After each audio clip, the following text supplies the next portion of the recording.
lo que me da la sensación ya que entre ese paso de lo que se falaba, o sea, de lo que se fala, mejor dicho, y esa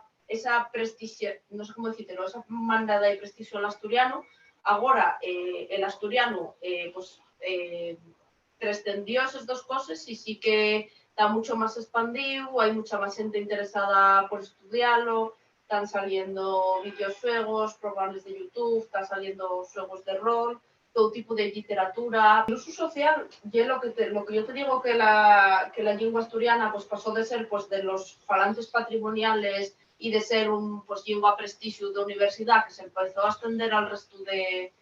falantes, yo creo que está cada vez más normalizado y no está mal visto y ya se está quitando ese prejuicio. No sé si es desconocimiento de ignorar la situación o ya desconocimiento queriendo, porque yo atopé libros de lengua castellana y es verdad que cada vez son menos, pero cada 3 años un PAE que lo menciona como dialecto directamente. Por ejemplo, el asturiano